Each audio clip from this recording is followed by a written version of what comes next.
Hello everyone, welcome to Eklavya study point. और मेरा नाम है सचिन। और आज की इस वीडियो में मैं आप सभी को क्लास 11th की पॉलिटिकल साइंस से जो आपका सेकंड चैप्टर है rights in the Indian constitution, इसकी इजी एक्सप्लेनेशन देने वाला हूं।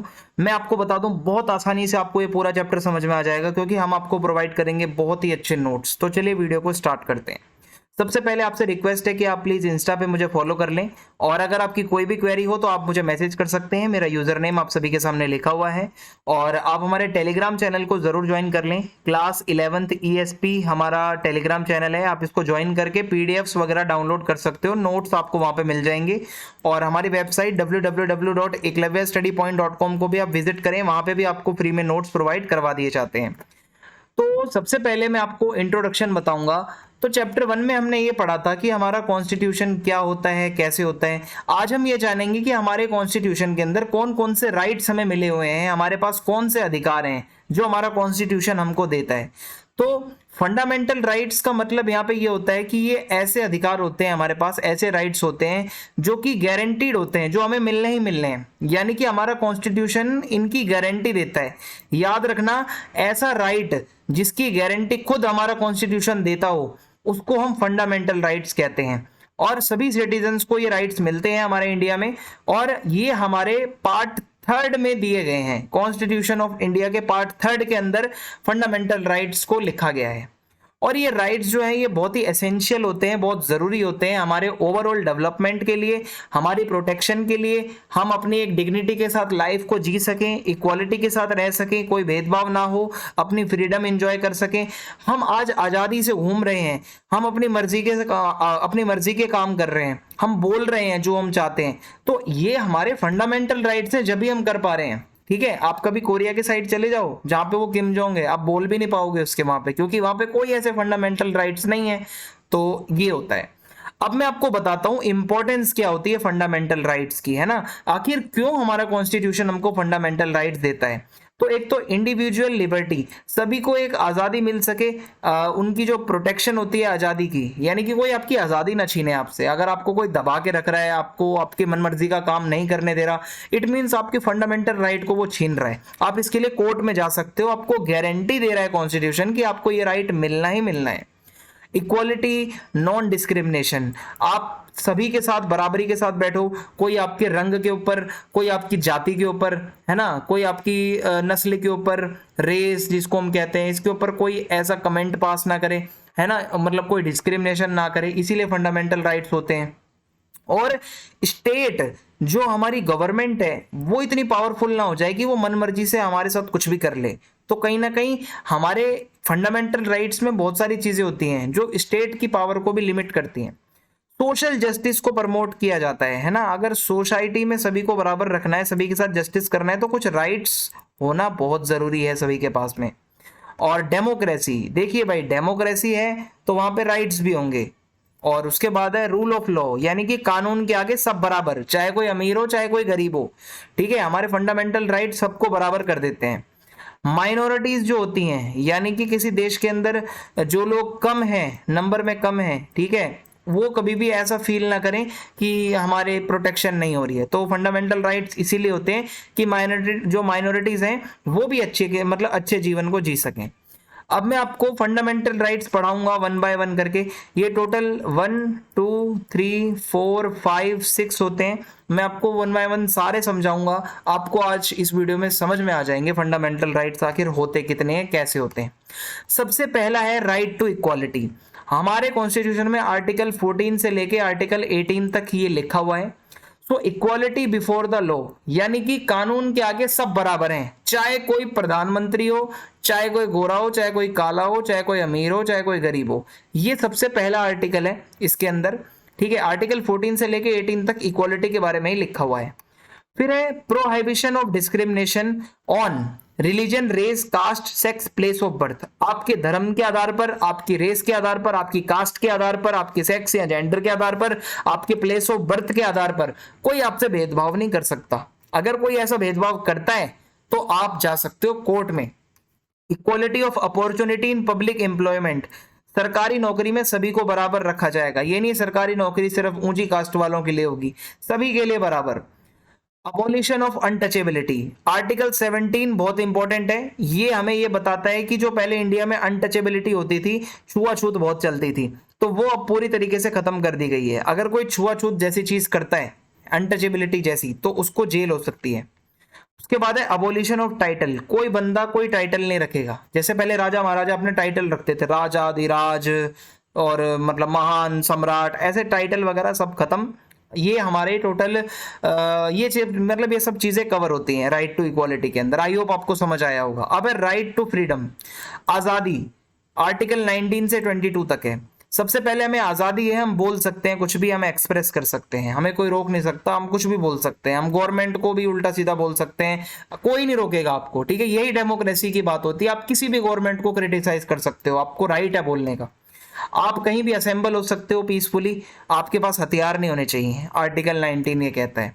आप एसोसिएशंस बना सकते हो, आप यूनियन बना सकते हो, अपनी पार्टी बना सकते हो और अपने ग्रुप्स बना सकते हो। आप फ्रीली पूरे इंडिया के अंदर, टेरिटरी में, पूरे इंडिया में कहीं भी घूम सकते हो, कोई आपको रोकेगा नहीं। आप कहीं पे भी रह सकते हो, कहीं पे भी सेटल हो सकते हो इंडिया के किसी भी पार्ट में। ये सारी चीजें हैं, और भी बहुत कुछ है। आप कोई भी प्रोफेशन अपना सकते हो, ठीक है। आप कोई भी ऑक्यूपेशन को कैरी कर सकते हो, आप कोई भी बिजनेस कर सकते हो। और इसके अलावा यहाँ पे है कि protection of certain rights regarding freedom of speech etcetera, ठीक है। आपको फ्रीडम ऑफ स्पीच है। और प्रेस की बात होती है, प्रेस को भी आज़ादी है, मीडिया को आज़ादी है। और protection in respect of conviction for offences, ठीक है। अगर आप कोई ऑफेंस ऐसा कर रहे हो, ठीक है, तो आपको उसके लिए भी प्रोटेक्शन मिलती है, कोई सीधा आपको फांसी नहीं चढ़ा देगा। और भी बहुत सारी चीज़ें हैं। और प्रोटेक्शन अगेंस्ट डबल जेपर्डी, और मैं आपको बताता हूँ अभी ये क्या है। Protection of life and personal liberty, आपको अपना जीवन जीने का अधिकार है, कोई आपसे आपका जीवन नहीं छीन सकता। और आपको कोई भी अरेस्ट ऐसे नहीं कर सकता, डिटेंशन वगैरह कोई नहीं कर सकता। कुछ केसेस में आप पूछ सकते हो उससे कि आखिर मेरे साथ ऐसा क्यों हो रहा है। सबसे पहले मैं आपको बताता हूँ कि ये जो हमारा आर्टिकल 20 हमने अभी अपनी जो मैंने आपको बताया, आर्टिकल 20, ठीक है, respect of conviction of for offences, और एक मैंने आपको डबल जेपर्डी, ये दो वर्ड पढ़ के बताए थे। इसका मतलब समझते हैं। आर्टिकल 20 ये कहता है कि protects individuals against ex post facto legislation, which means no individual can be convicted for actions that were committed before the enactment of the law. मान लो किसी बंदे ने कोई ऐसा जुर्म किया है, जिस टाइम पे वो जुर्म किया है कोई ऐसा कानून नहीं था कि उसकी सजा क्या होगी, और अगर वो जुर्म करने के बाद कुछ महीनों बाद, कुछ सालों बाद कोई ऐसा कानून बनता है कि मतलब ये जुर्म की ये सजा है, तो क्या वो जो पहले जुर्म हुआ था जिस टाइम पे वो कानून नहीं था, तो क्या उसको अब सजा मिलेगी? नहीं मिलेगी, कोई सजा नहीं मिलेगी। याद रखिएगा, जिस टाइम पे जो कानून होता है उसके अकॉर्डिंग अगर आपने कोई गुनाह किया है तो ही सजा मिलेगी। अगर कोई पहले आपने कोई गुनाह किया है बट उसका कानून बाद में बना है तो कोई सजा नहीं मिलेगी, ये होता है। और डबल जेपर्डी का मतलब है आप किसी एक बंदे को पनिश नहीं कर सकते किसी एक सेम ऑफेंस के लिए बार बार, एक बार से ज्यादा आप उसको पनिश नहीं कर सकते। और इसमें ये है सेल्फ इंक्रिमिनेशन की भी बात होती है कि जो अक्यूज्ड है can never be compelled to be a witness against himself, ठीक है। तो ये 2 से 3 चीजें थी जो मैंने आपको समझा दी, आई होप आपको समझ में आई होंगी। राइट अगेंस्ट एक्सप्लॉइटेशन, आर्टिकल 23 और 24 हमें ये कहता है कि आपके साथ कोई एक्सप्लॉइटेशन नहीं कर सकता। खासकर पहले क्या होता था, इंसानों से काम करवाया जाता था, उनको पैसे नहीं देते थे। फोर्स्ड लेबर यानी कि जबरदस्ती आपसे काम करवाया जा रहा है, आपको कोई पैसे नहीं मिल रहे, ये चीज अब खत्म हो गई है, ठीक है। इंसानों को बेच दिया जाता था पहले, अब ये भी खत्म हो गया है। और बच्चे जो है कोई भी ऐसी जॉब नहीं कर सकते जो हैजार्डस जॉब है, वो बिल्कुल कह रखा है 14 साल से कम के अगर कोई बच्चे को काम करवाता है तो वो एक तरीके से क्राइम है। ओके, ये इसमें क्लियरली लिखा हुआ है, आप बच्चों से काम नहीं करवा सकते। फिर उसके बाद आता है right to freedom of religion, article 25 से 28। आपको पूरी फ्रीडम है, आप किसी भी रिलीजन को प्रैक्टिस कर सकते हो, किसी धर्म को मान सकते हो, उसका प्रचार कर सकते हो, ठीक है, धर्म से रिलेटेड कोई काम कर सकते हो, ठीक है। फिर उसके बाद ये आर्टिकल 26 कहता है कि आप जो भी अपने धार्मिक मामले हैं, रिलीजियस अफेयर्स हैं, वो आप मैनेज कर सकते हो, आप किसी भी धर्म के हो। और आप टैक्स ले सकते हो, चंदा ले सकते हो, आपको अपने धर्म के नाम पे कुछ भी लेना है आप सब कर सकते हो पार्टिकुलर रिलीजन के लिए, ठीक है, आप टैक्स वगैरह ले सकते हो। और आप मतलब ये है कि freedom from attending religious instruction और worship in certain educational institutions, ठीक है, इसके लिए भी आपको पूरी फ्रीडम है। Freedom from attending religious instruction और वर्शिप, ठीक है, in certain educational institutions. So आपको पूरी आज़ादी है, आप अपने धर्म के लिए कुछ भी कर सकते हो, कहीं पे भी कुछ भी आप कर सकते हो, ये हमारी पूरी आज़ादी है। और उसके बाद है कल्चरल एंड एजुकेशनल राइट्स हैं, आर्टिकल 29 से 30। ये क्या है कि जो माइनॉरिटीज़ होती हैं जैसे क्रिश्चियन है ना, उनके लिए ज़्यादा ये इंपॉर्टेंट होते हैं। जो माइनॉरिटीज़ होती हैं तो उनके लिए क्या है कि वो अपने एजुकेशनल इंस्टीट्यूशंस खोल सकते हैं जहाँ पे वो अपना कोटा दे सकते हैं अपनी माइनॉरिटीज़ के स्टूडेंट्स को, ठीक है, वो अपने खुद के एजुकेशनल इंस्टीट्यूशंस खोल सकते हैं। जैसे सेंट स्टीफेंस कॉलेज है दिल्ली के अंदर, वो क्रिश्चियन माइनॉरिटी का है, तो वहाँ पे 60 to 70% बच्चे क्रिश्चियंस जाते हैं, उनको वहाँ पे रिजर्वेशन मिलता है। और कॉलेजों में नहीं होता इतना, यानी कि होता ही नहीं, और कॉलेजों में तो क्रिश्चियनिटी का कोई रिजर्वेशन नहीं है, बट माइनॉरिटी कॉलेजेस में होता है क्योंकि कॉन्स्टिट्यूशन ने उनको राइट दिया है। फिर उसके बाद है right to constitutional remedies, article 32 है हमारा। ये हमें ये कहता है कि अगर पीछे बताए गए जो मैंने राइट्स आपको बोल के बताए, इनमें से कोई भी राइट्स अगर आपके वायलेट होते हैं, कोई आपका हक छीनता है, अधिकार छीनता है, तो आप सुप्रीम कोर्ट जा सकते हो। ये आपका आखिरी और छठा राइट है, आप सुप्रीम कोर्ट की तरफ जा सकते हो। आपके फंडामेंटल राइट्स के साथ अगर कोई वायलेशन हुआ है तो सुप्रीम कोर्ट उसको देखेगा। तो ये इस तरीके से हमारा चलता है आर्टिकल 32 का। पहले ये क्या होता था कि हमें प्रॉपर्टी का भी राइट मिला हुआ था, तो वो हटा दिया गया बाद में, अब वो हमारा राइट नहीं है। टोटल अब 6 ही राइट है हमारे पास। अब मैं आपको कुछ रिट्स के बारे में बताऊंगा। रिट्स क्या होता है? कुछ ऐसे ऑर्डर होते हैं जो सुप्रीम कोर्ट और हाई कोर्ट जारी करता है, ठीक है, कुछ ऐसे ऑर्डर होते हैं जो सुप्रीम कोर्ट और हाई कोर्ट डायरेक्टली जारी करता है। जैसे सबसे पहला रिट है यहाँ पे हबीस कॉर्पस। हबीस कॉर्पस का मतलब होता है कि अगर किसी भी बंदे को आपने अगर आरोपी मान रहे हो, तो जिस पे शक है कि भाई अरेस्ट किया गया है किसी को, तो आपको कोर्ट के आगे उसको पेश करना होगा 24 आवर्स के अंदर अंदर। और कोर्ट वो देखेगी कि अगर उसकी अरेस्ट करने का तरीका इलीगल था तो कोर्ट उस बंदे को छोड़ सकती है। अगर पुलिस ने मान लो किसी को गिरफ्तार कर लिया, कोर्ट में उसको पेश करना पड़ता है, और कोर्ट ने अगर ये कह दिया कि भाई गिरफ्तारी गलत है, तो उस बंदे को छोड़ दिया जाएगा वहीं पर। ये कोर्ट का ऑर्डर होगा। मैंडामस, ये भी एक रिट होता है, ये भी एक ऑर्डर होता है जो कोर्ट इशू करता है। अगर मान लो ऐसा लग रहा है कि कोई पब्लिक ऑफिस है जो कि अपनी ड्यूटी सही से नहीं कर पा रहा है, ठीक है, मतलब एक तरीके से ये है कि कोई मान लो कोई पब्लिक ऑफिसर है, मतलब सरकारी कर्मचारी अपने काम नहीं कर पा रहा है और कोई बंदे के अधिकारों को छीन रहा है, तो मैंडामस ऑर्डर आता है। प्रोहाइबिशन, इसका मतलब है ये हायर जो कोर्ट्स होती हैं, सुप्रीम कोर्ट या हायर कोर्ट, जो हाई कोर्ट होती है, वो नीचे फिर जो डिस्ट्रिक्ट कोर्ट्स को ये ऑर्डर दे सकती है कि अगर मान लो आप अपना जो राइट है, मान लो कोर्ट जो होती है हमारी सुप्रीम कोर्ट होती है, फिर हाई कोर्ट होती है, फिर उसके नीचे आप जाओगे डिस्ट्रिक्ट कोर्ट्स होती हैं।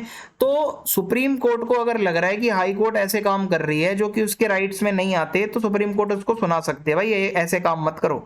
और हाई कोर्ट भी अपने नीचे वाले कोर्ट्स को ऑर्डर दे सकती है कि आप इसको वहीं रोक दो, ठीक है, जो आपकी कैपेसिटी है वही करो आप काम।